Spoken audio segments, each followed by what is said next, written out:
তো শেষ হয়েছে আজকের মানডে নাইট রটি। যদি বলতে যাই আজকে মানডে নাইট র কেমন ছিল, যদি এক কথায় বলি আজকে মানডে নাইট রটি মোটামুটি ভালোই ছিল। কারণ আজকে মানডে নাইট রটি ছিল এবার রেসিং ভালিং পেপার ভিউ শেষ মানডে নাইট র।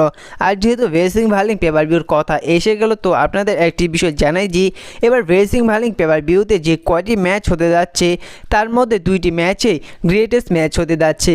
আর সেই দুইটি ম্যাচের মধ্যে প্রপারলিভাবে স্টোরি লাইন রয়েছে। আর বাকি যে ম্যাচগুলো হতে যাচ্ছে তা সেই ম্যাচগুলোর মধ্যে বিন্দু পরিমাণও কোনো স্টোরি লাইন নেই।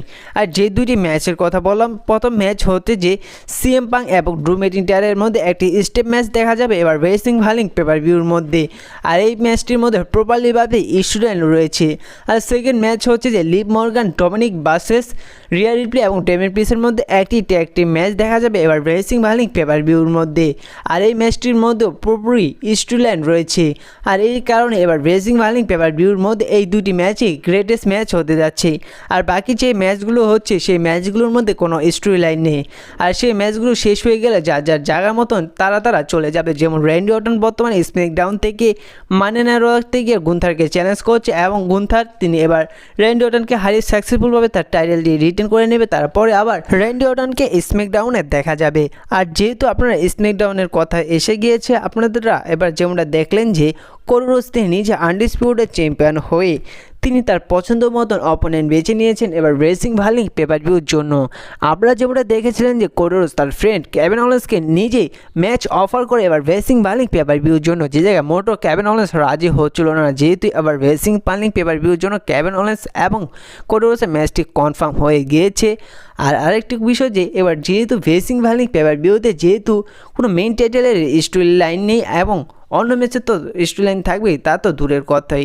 আর যার কারণে এইবার রেসিং ভালিং পেপার ভিউর মধ্যে যে কয়টি ম্যাচ হতে যাচ্ছে তার মধ্যে সেই দুইটি ম্যাচে গ্রেটেস্ট ম্যাচ হতে যাচ্ছে।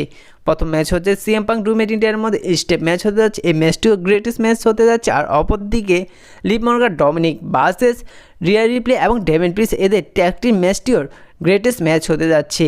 আর আজকে মানডে নাইট রয়ের কথা যদি বলতে যাই, এদের কারণে আজকে মানডে নাইট রটি মোটামুটি ভালো ছিল। যেমনটা আপনারা দেখলেন যে রিয়া রিপ্লি এবং ডেমিন প্রিন্স এদের সাথে জাজমেন্টের মেম্বারগুলোর মধ্যে আক্রমণ দেখা গিয়েছে। আর অপরদিকে দেখা গিয়েছে সিএম পাং এবং ড্রু ম্যাকইন্টায়ারের মধ্যে আক্রমণ।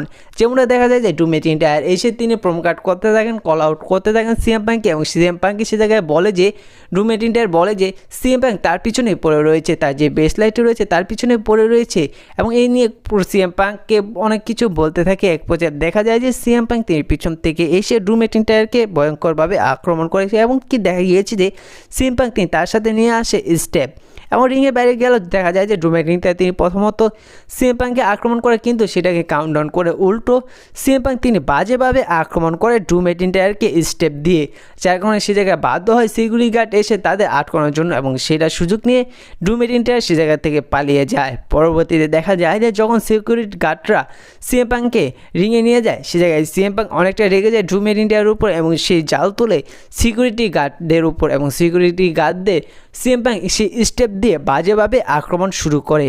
এবং আজকে মানডে নাইট রটি যদি বলতে যায়, এই দুইটি স্টোরি লাইনের কারণে আজকে মানডে নাইট রটি অনেকটাই ভালো ছিল। আর এবার রেসিং ভালিং পেপার ভিউতে এই দুইটি ম্যাচই হতে যাচ্ছে গ্রেটেস্ট ম্যাচ। এখন আপনাদের কী মনে হয় এবার রেসিং ভালিং পেপার ভিউতে কোন ম্যাচটি গ্রেটেস্ট ম্যাচ হতে যাচ্ছে তা অবশ্যই জানিয়ে দিবেন।